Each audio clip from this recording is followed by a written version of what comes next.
जय साई राम। ओम साई राम। स्वागत है आपका फिर से हमारी न्यू वीडियो में। और आज फिर से बाबा के एक नए चमत्कार और नई लीला के साथ हम हाजिर हैं। दोस्तों, कहते हैं कि साईं कथा अनंत है, साईं नाम अनमोल, जीवन सफल हो जाएगा साईं साईं बोल। ऐसा ही जीवन सफल हुआ है उत्तर प्रदेश के बरेली ज़िले में रहने वाले एक साईं भक्त का, जिसका अनुभव आज हम आपके साथ साझा करेंगे। दोस्तों, ये वो भक्त है जिनका नाम मीनाक्षी है और ये 2007 से पहले साईं बाबा को नहीं जानती थी। 2007 में इन्होंने बाबा को जाना और फिर इनके जीवन में चमत्कार हुए जो ये बताती हैं।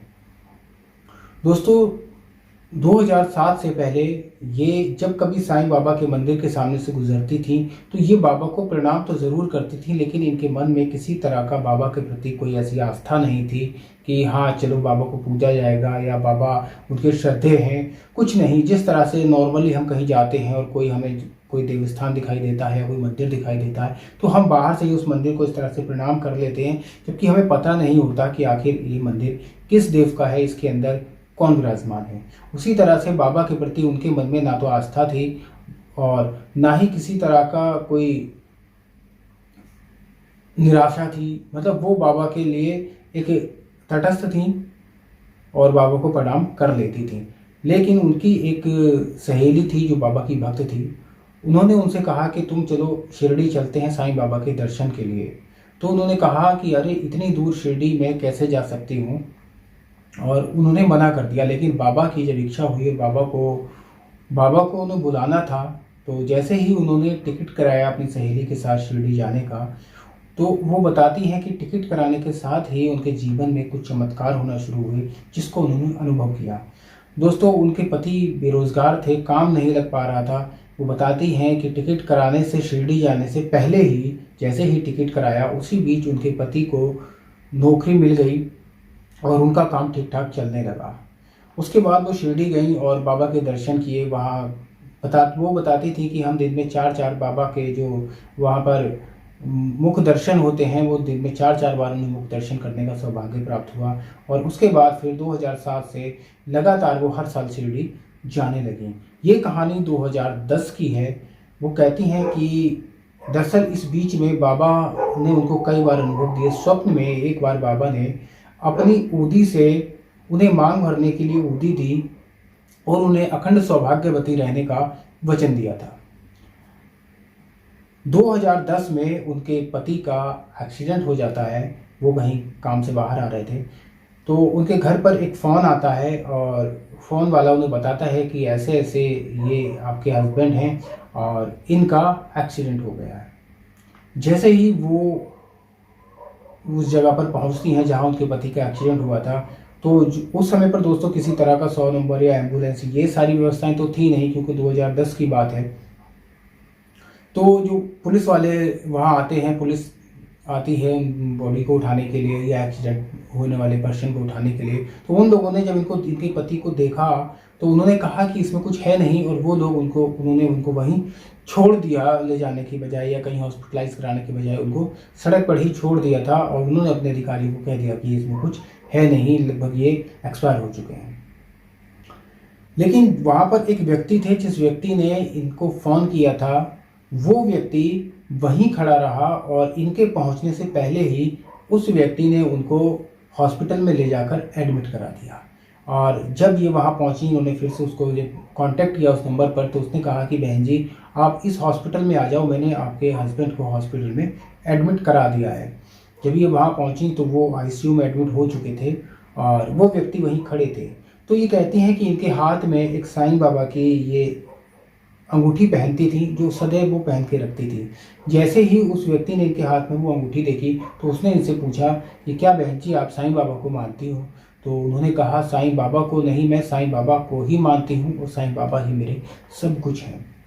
तो उस व्यक्ति ने कहा कि बहन मैं स्वयं भी साईं बाबा को ही सब कुछ मानता हूँ, बाबा ही मेरे श्रद्धे हैं। तो हम दोनों भाई बहन एक ही देव की संतान हैं, हम दोनों ही साईं बाबा के भक्त हैं। ये भी एक चमत्कार था। शायद वो बाबा का भक्त था, बाबा ने अपने उस भक्त को दूत बनाकर उनके पति की रक्षा करने के लिए भेज दिया था, क्योंकि बाबा जानते थे कि वो भी एक साईं भक्त का पति है और इस तरह से उन्होंने उनकी सहायता की। दोस्तों, बात यही खत्म नहीं होती है। उनके पति 9 दिन तक आईसीयू में रहे, लेकिन उनको होश नहीं आया। सभी लोग कहने लगे कि अब ये, मतलब मैं अपने मुख से नहीं कहूँगा क्योंकि किसी के बारे में ऐसा नहीं कह सकता मैं, तो उनको कहा गया कि इनके बचने की कोई चांस नहीं है और अब आप इनको घर ले जा सकते हो। लेकिन वो जो बहन थी वो वहीं खड़ी रही और उसके मुंह से सिर्फ एक ही बात निकलती थी। उसने कहा कि हो ही नहीं सकता, क्योंकि साईं बाबा ने मुझे स्वप्न में आकर खुद अखंड सौभाग्यवती होने का वचन दिया है, वरदान दिया है, मुझे आशीर्वाद दिया है कि मैं अखंड सौभाग्यवती रहूंगी। और वो उन्होंने वो अपनी जो गोदी थी वो अपने पति के सर पर लगाकर वो कुछ मंत्र पढ़ती रही। तो वो डॉक्टर भी और सब लोग उनका ये सब देख रहे थे कि आखिर ये क्या कर रही हैं। तो उन्होंने कहा कि मैं अपने बाबा से प्रार्थना कर रही हूँ। अच्छा, उस समय पर स्मार्टफोन्स नहीं थे, ना के बराबर बहुत बड़े बड़े लोगों के पास होते थे। तो बताती है कि हॉस्पिटल के बाहर एक छोटा सा साईं बाबा का चित्र जरूर लगा था। तो उन्होंने बाबा से वहीं प्रार्थना की और बाबा से कहा कि बाबा, आपने तो मुझे अखंड सौभाग्यवती रहने का वरदान दिया था। आपने स्वयं मेरे अपने हाथों से मुझे ऊदी दी थी और मांग में लगाने के लिए कहा था।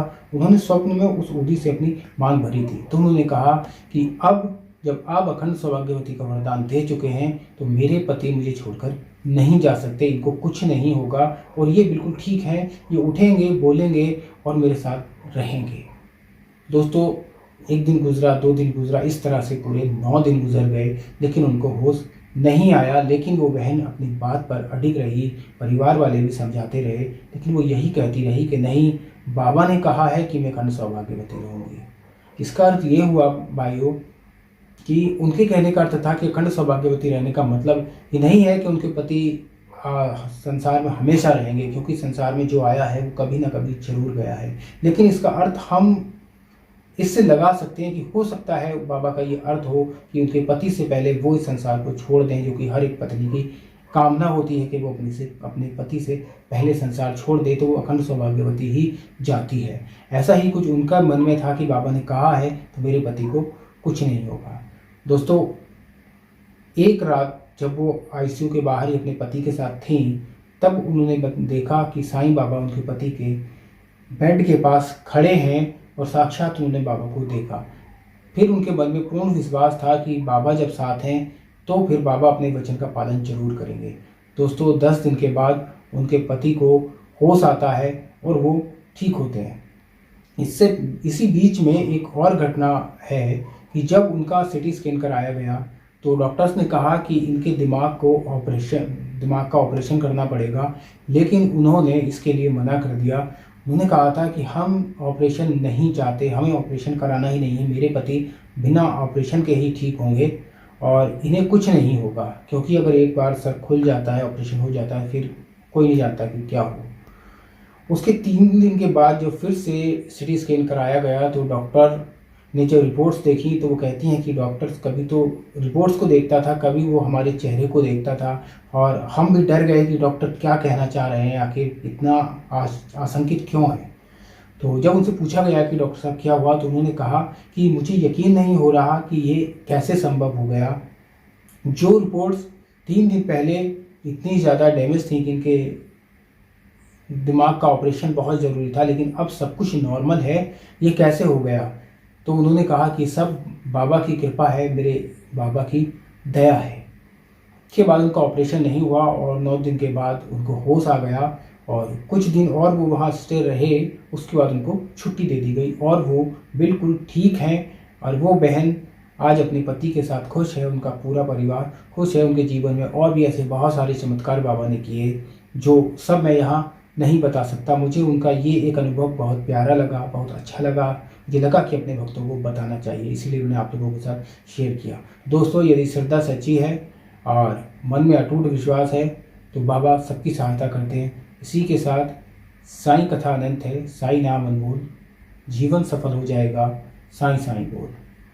नसीब भी साईं है, अजीज़ भी साईं है, दुनिया की भीड़ में करीब भी साईं है। इन्हीं की रहमतों से चलती है दुनिया मेरी, क्योंकि मेरे तो राम भी साईं है और रहीम भी साईं है। इसी के साथ मिलते हैं फिर किसी अगले वीडियो में, तब तक के लिए नमस्कार, जय साईं राम।